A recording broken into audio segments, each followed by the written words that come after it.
मी प्रत्येकाला सांगत होतो, जी परिस्थिती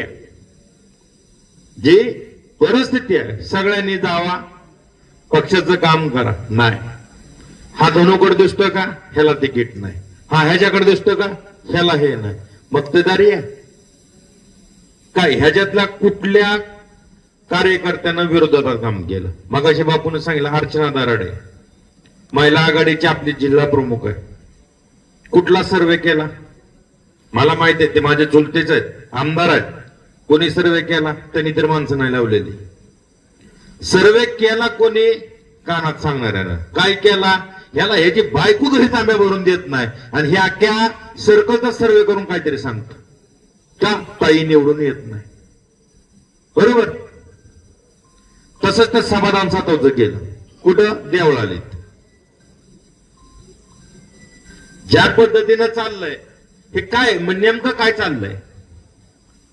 आज ते समाधान सातव असेल, अर्चनाताई असेल, बाबू बरोबर तुमचं सर्कल असेल, या सगळ्या लोकांनी, अहो तुम्ही ज्या वेळेस शिंदे साहेबांबरोबर गेले सत्ता स्थापन करायला, त्यावेळेस इथं काय परिस्थिती, त्या परिस्थितीमध्ये आमच्या खांद्याला खांदा लावून तुमच्या सगळ्या बरोबर, सगळ्याच्या पुढे एक पाऊल ही सगळी मंडळी होती. आज त्यांची तिकीट कापली.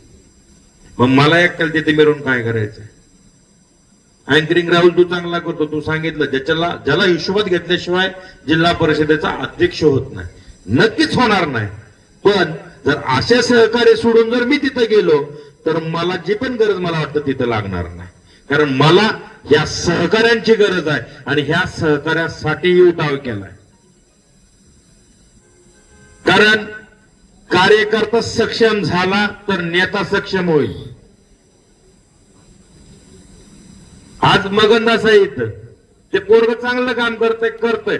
पंचायत समितीचं बीडीओचं ऑफिस नाही. माझे पत्रकार बांधवांना विनंती आहे खास करून, तुमच्या पंचायत समितीचं बीडीओचं ऑफिस सुद्धा एवढं चांगलं नाही, तेवढी त्याची ग्रामपंचायत एक नंबर आहे.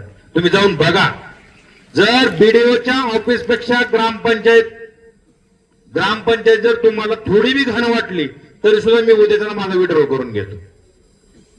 मग अशा पोरांना सुद्धा न्याय नाही. त्याच्या गावातली कामं बाहेरच्या जाऊन करायची. मग त्यानं कशावर उभं राहायचं? हा का? तर तू धनोसाहेबाबरोबर फिरतो. अरे धनोसाहेब काय मग तिकडं एमआयएमचं काम करतोय वय? सांगणाऱ्याला लाज वाटायला पाहिजे आपण काय सांगतोय. म्हणजे सगळ्यात नेत्याचं काम त्या धतराष्ट्रासारखं झालंय सर. आणि सगळ्यापाशी एक एक संजय झालाय. त्यानं सांगल तीच खरं. मग एक तर संजय बदलावं लागल ना, तर धतराष्ट्र बदलावं लागल. मग काय बदलायचं? दोघं बी ह्याचा बी विचार आपल्याला करावा लागेल ना.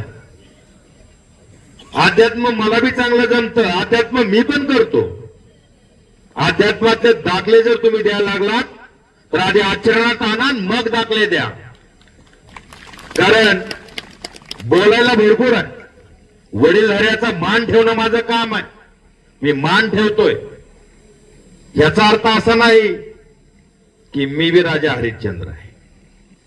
पातळी तुम्ही सगळ्यांनी सोडली तर मी माझी लेवल सोडेल. आणि मी तांडव चालू केला तर ते कोणाला सोसणार नाही. कारण शांततेत आहे. मला सांगितलं बापू ह्या गोष्टीचे साक्षीदार हे दोघं आहेत. कारण नगरपालिकेला शांत राहिलो तर तुम्ही बघितलंय सगळे नगराध्यक्ष 2-2 हजाराने आलेत. मी एकालाही एका शब्दानं बोललो नाही, शांत राहिलो. 200वर आलेत.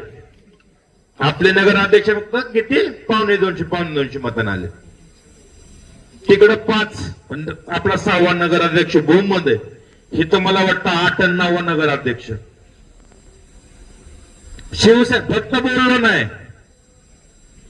तर एवढं फोपवलंय. कार्यकर्त्याचं इलेक्शन आहे. कार्यकर्ता म्हणून भांडतोय, कार्यकर्ता म्हणून लढतोय, कार्यकर्त्यासाठी. धाराशिव न्यूज चॅनेलला सबस्क्राईब करायला अजिबात विसरू नका आणि बेल आयकॉन प्रेस करा.